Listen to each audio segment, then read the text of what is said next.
అందిపుచ్చుకొని ప్రపంచమంతా ఈరోజు ఆరోగ్యవంతంగా జీవిస్తూ ఉంది. మనం కూడా ఉపయోగకరమైన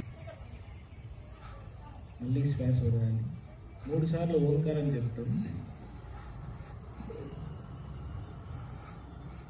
బ్రహ్మనాథ్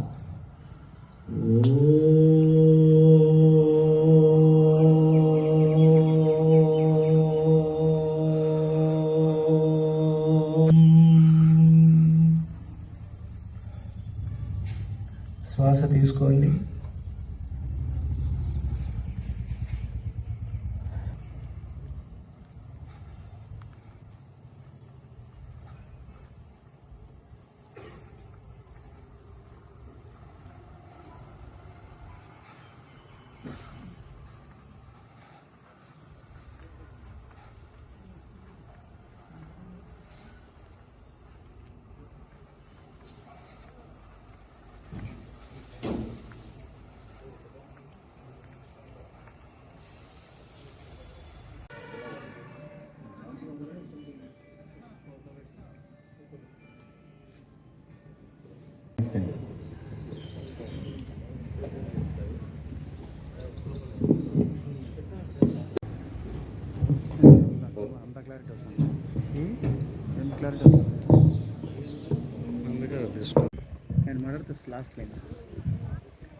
భారత్ మాతా కీ.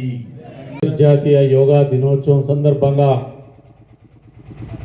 ఈ కార్యక్రమానికి ఈ అంతర్జాతీయ యోగా కార్యక్రమాన్ని నిర్వహించాలని ఆలోచన చేసి ఇంత పెద్ద ఎత్తున విజయవంతం చేసినటువంటి అనేక మంది ఉన్నారు. వాళ్ళలో ఒక 3-4 గుర్తు చేయాలి.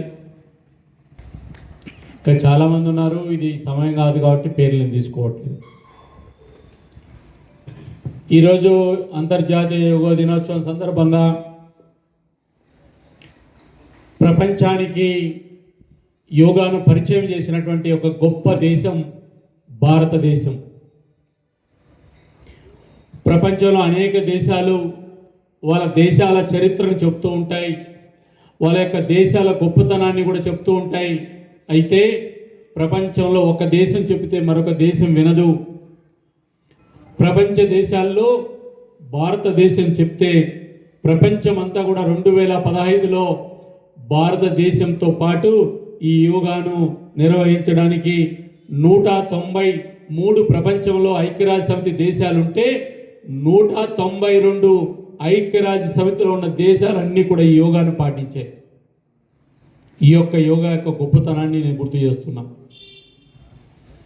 భారత ప్రధానమంత్రి నరేంద్ర మోడీ గారు 2005లో దేశంలో ఉన్నటువంటి 140 కోట్ల మందే కాదు, ప్రపంచమంతా కూడా వసుదైవక కుటుంబం, ఈ దేశమే కాదు ప్రపంచమంతా బాగుండాలని ఆకాంక్షించేటువంటి మన గొప్ప దేశం ప్రపంచానికి యోగాను పరిచయం చేసింది. ఈరోజు 70 నుంచి 80 ఇస్లామిక్ దేశాలు యోగా అంటే ఒక తప్పుడు అభిప్రాయాన్ని కొంతమంది కల్పిస్తే, యోగా అనేటువంటిది మతాలకు, కులాలకు, ప్రాంతాలకు, దేశాలకు సంబంధించింది కాదు. ఇది మానవ జీవన ప్రమాణాలను, మానవుల జీవన యొక్క అస్తిత్వాన్ని ప్రపంచంలో పనికొచ్చేటువంటి ఒక ప్రక్రియ. ప్రపంచ దేశాలంతా కూడా భారతదేశానికి కృతజ్ఞతగా ఉండాలని చెప్పి ఇస్లామిక్ దేశాలు సైతం యోగాని ఈరోజు పాటిస్తున్నారు. ఇది భారతదేశం యొక్క 140 కోట్ల మంది యొక్క గర్వకారణం అని చెప్పి నేను గుర్తు చేస్తున్నాను. అంతేకాదు ఈరోజు ఈ దేశంలో రాజకీయాలకు అతీతంగా 21వ తేదీ కోట్ల మంది ఈరోజు ఈ దేశంలో యోగా నిర్వహణకు ముందుకు వస్తున్నారు. ఇంతేకాదు అనేక పాఠశాలల్లో, కళాశాలల్లో యోగా నిర్వాహకులు అనేక మంది సేవలు చేస్తున్నారు. వారందరికీ కూడా మనస్ఫూర్తిగా అభినందన తెలియజేస్తున్నా. మనమందరం కూడా యోగా అంటే ఒక ఆరోగ్యానికి సంబంధించిన అంశం కాదు. యోగా పాటిస్తే వ్యక్తిగత క్రమశిక్షణ వస్తుంది. యోగా పాటిస్తే దేశభక్తి పెరుగుతుంది. యోగా పాటిస్తే కుటుంబానికి మనం ఆదర్శంగా ఉంటాం. యోగా పాటిస్తే సమాజానికి ఆదర్శంగా ఉంటాం. యోగా పాటిస్తే మనతో పాటు మన యొక్క సమాజానికి ప్రకృతిని కూడా కాపాడిన వాళ్ళు అవుతాం.